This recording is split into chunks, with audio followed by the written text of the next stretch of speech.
ಇಡೀ ದೇಶ ನಮ್ಮ ಯುವಕರ ಮೇಲೆ ನಿಂತಿದೆ.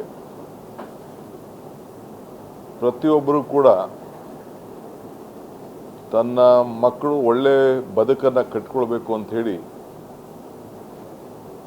ಎಲ್ಲರಿಗೂ ಕೂಡ ಒಂದು ಆಸೆ. ಇಡೀ ಇವತ್ತು ಭಾರತದಲ್ಲಿ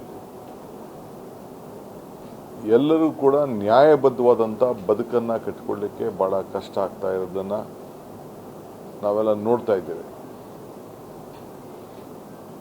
25 ಲಕ್ಷಕ್ಕೂ ಹೆಚ್ಚು ಜನ ವಿದ್ಯಾರ್ಥಿಗಳು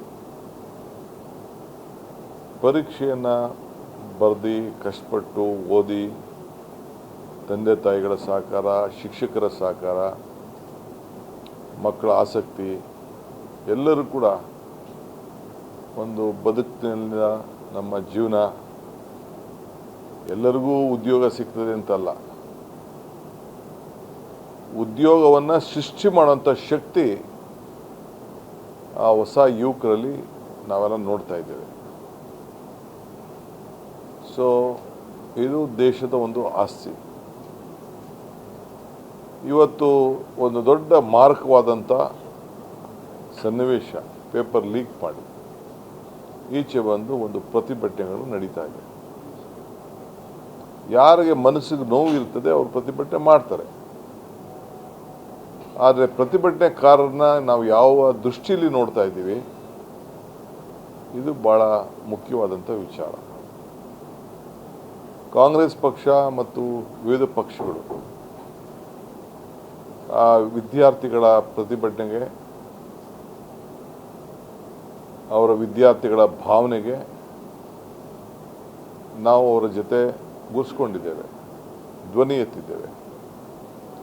ನೀಟ್ ಪರೀಕ್ಷೆ ಮುಂದೂಡಬೇಕು ಅಂತ ಹೇಳಿದ್ದೇವೆ, ತಪ್ಪಿಸಿದವರಿಗೆ ಶಿಕ್ಷೆ ಆಗಬೇಕು ಅಂತ ಹೇಳಿದ್ದೇವೆ, ಮಂತ್ರಿಗಳು ರಾಜೀನಾಮೆ ಕೊಡಬೇಕು ಅಂತ ಕೇಳಿದ್ದೇವೆ. ಕೊನೆಗೆ ಸಂಸತ್ನಲ್ಲಿ ಚರ್ಚೆ ಮಾಡೋಣ ಅಂತ ನಾವು ಹೇಳಿದ್ದೇವೆ. ಅದು ಯಾವುದಕ್ಕೂ ಕೂಡ ಅವರು ಅವಕಾಶ ಕೊಡಲಿಲ್ಲ. ಯಾರು ಇಡೀ ದೇಶದ ಯುವಕರು, ವಿದ್ಯಾರ್ಥಿಗಳು ನಿನ್ನೆ ಬಂದು ಪ್ರತಿಭಟನೆಯನ್ನು ಮಾಡಿದ್ದಾರೆ.